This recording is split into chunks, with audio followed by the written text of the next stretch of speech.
किताब कुरान कोई शक की जगह नहीं, इसमें हिदायत है डर वालों को। आज के हमारे प्रोग्राम के मुख्य अतिथि आदरणीय लक्ष्मी शंकराचार्य जी को दावत दे रहा हूँ, और ये बात आपके सामने पेश करते हुए कि बहुत दूर से सफर करके आप हमारे दावत पर यहाँ तशरीफ लाए हैं, कानपुर से आप तशरीफ लाए हैं, और आपका कुछ दिन पहले आप पहली भी कन्या ध्रुव हत्या पर एक प्रोग्राम था जमात की तरफ से, उसमें भी तशरीफ लाए थे। आप भारत सेवा मंच के संस्थापक हैं। आपने एक किताब लिखी थी पहले, इस्लामिक आतंकवाद का इतिहास, जिसका अंग्रेजी में भी the history of Islamic terrorism Bombay से प्रकाशित हुआ था उसका तर्जुमा। बाद में सच्चाई का ज्ञान होने के बाद और कुरान को और इस्लाम को के बारे में सही से इसको देखने के बाद आपने दूसरी किताब इस्लाम आतंक या आदर्श लिखी है, जो शीघ्र ही प्रकाशित होने जा रही है। अभी तो आपके विचार हमारे सामने आएंगे, कुछ दिन बाद आपकी वो पुस्तक भी हमारे हाथों में आएगी इंशाअल्लाह। मैं दावा दे रहा हूँ आदरणीय लक्ष्मी शंकराचार्य जी को आपसे सीखना है। शिव परमेश्वर के नाम से जो बड़ा कृपालु और अत्यंत दयालु, मंच पर उपस्थित आदरणीय संविधान को भाई एवं बहनों, कुरान और इस्लाम को लेकर पहले मैं बहुत भ्रमित था।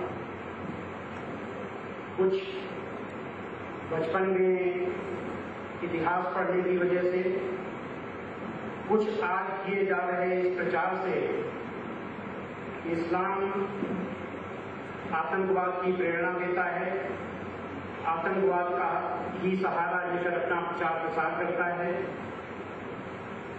कुरान में जिहाद के लिए आई अल्लाह की आयतें ही आतंकवाद का स्रोत है। इस प्रचार से भ्रमित होकर, जैसा कि आपने बताया कि मैंने किताब लिखी थी इस्लामिक आतंकवाद का इतिहास, लेकिन कुछ दिनों के बाद मुझे लगा कई कारणों से कि कहीं मेरा ये सोच गलत तो नहीं है। इसके लिए मैंने फिर से कुरान मजीद पढ़ा। मैंने जब पहले कुरान पढ़ा था तब मेरा कल्ब तो शुद्ध था, लेकिन मन शुद्ध नहीं था। मैं कुरान मजीद में उन आयतों को देखना चाहता था जिनका संबंध आतंकवाद से जोड़ सकता था। जागी रही भावना जैसी प्रभु मूरत देखी फिर तैसी। मैं कुरान में आतंकवाद देखना चाहता था, मुझे आतंकवाद दिखाई दिया। लेकिन बाद में जब मैंने कुरान को तन और मन दोनों की शुद्धता के साथ पढ़ा, इसी नजरिए से पैगंबर मोहम्मद सल्लल्लाहु अलैहि वसल्लम की जीवनी, आज की कथनी हदीस पढ़ा, तो मुझे सच्चाई का पता चला कि वास्तविक इस्लाम वैसा नहीं है जैसा कि मैं समझता था। वास्तविक इस्लाम को जानने के बाद मैंने पाया कि इस्लाम शांति, सद्भाव और सर्वोच्च इंसानियत का धर्म है,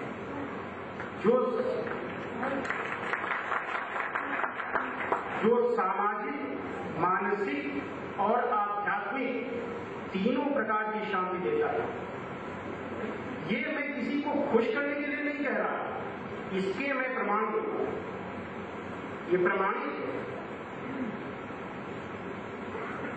जिस सत्य को हम बता रहे हैं, मेरी इच्छा है कि ये सत्य भारत के बहुसंख्यक हिंदू समाज तक जाना चाहिए, क्योंकि वे ही सबसे भ्रमित है इस्लाम को लेकर। हिंदू इस्लाम को ठीक से समझ सके, इसके लिए इस सत्य को मैं सनातन धर्म यानी वेद, उपनिषद और गीता की कसौटी पर खड़ा करके दिखाऊंगा। पहले मैं सोचता था कि इस्लाम अरब से आया, विधर्मियों का धर्म है जो हिंदुओं का विरोधी है। लेकिन जब मैंने वास्तविक इस्लाम को जाना तब मुझे पता चला कि इस्लाम अरब से नहीं आया, ये परमेश्वर की ओर से आया धर्म है, जो न तो अरब वालों के लिए आया और न ही मुसलमानों के लिए आया, बल्कि संपूर्ण मानव के लिए आया, संपूर्ण मानव जाति के लिए आया। और ये हिंदुओं का विरोधी भी नहीं है, क्योंकि इस्लाम किसी व्यक्ति, जाति, संप्रदाय या धर्म का विरोध नहीं करता।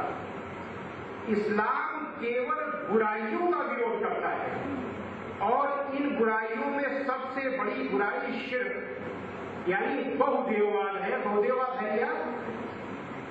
एक अजन्मा, अविनाशी, निराकार, सर्वव्यापी, सर्वशक्तिमान परमेश्वर की उपासना को छोड़कर अनेक ईश्वर मानकर उनकी पूजा करना, ये शिर्क है। इसका विरोध करता। लेकिन इसके विरोध के लिए इस्लाम ये नहीं कहता कि अगर कोई शिर्क कर रहा है तो आप डंडा लो और निकल पड़ो उसको मारने के लिए। ये नहीं, इस्लाम जबरदस्ती करने की साफ मनाही करता है। कुरान मजीद में सूरा 2 आयत 256 में है, दीन इस्लाम में जबरदस्ती नहीं है। सूरा 109 आयत 6 में है, तुम अपने दीन पर, हम अपने दीन पर। इस्लाम में जबरदस्ती नहीं है। हाँ, कोई शिर्क करता है, कोई बुराई की तरफ जा रहा है, गलत रास्ता पकड़ रहा है, पथभ्रष्ट हो रहा है, तो उसको बताना कि तुम गलती पर हो मेरे भाई, ये जिम्मेदारी जरूर मुसलमानों की है, इस्लाम की है। लेकिन अगर वो नहीं सुधरता तो वो जाने उसका फल उसको भुगतना है, बताना फल है। तो इस्लाम ये बताता है कुरान के माध्यम से। इस्लाम विधर्मियों का धर्म भी नहीं है, क्योंकि यह वो सत्य है जो हजारों साल से हमारे वेद, उपनिषद, गीता में मौजूद है। उदाहरण के लिए ओम, जिसका शाब्दिक अर्थ होता है परम कल्याणकारी परमेश्वर। लेकिन जब ओम किसी मंत्र, वेद मंत्र के आगे या किसी विषय के सामने लगा दिया जाता है तो उसका अर्थ हो जाता है, उसका भावार्थ हो जाता है, शुरू करता हूं परम कल्याणकारी परमेश्वर के नाम से। अर्थात शुरू परमेश्वर के नाम से। परम कल्याणकारी का मतलब क्या? जो बड़ा कृपालु और अत्यंत दयालु है, और यही तो है बिस्मिल्लाहिर्रहमानिर्रहीम।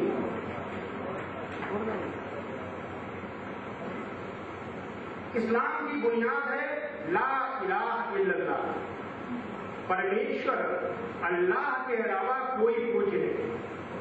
ये इस्लाम की बुनियाद है, और ये हूबहू वेद में मौजूद है। संसार के सबसे पुराने ईश ग्रंथ ऋग्वेद के मंडल 1 सूक्त 7 का 10वां मंत्र है, इंद्रम वो विश्व तस्मै हवामहे जनेभ्या अस्माकम अस्तु केवला।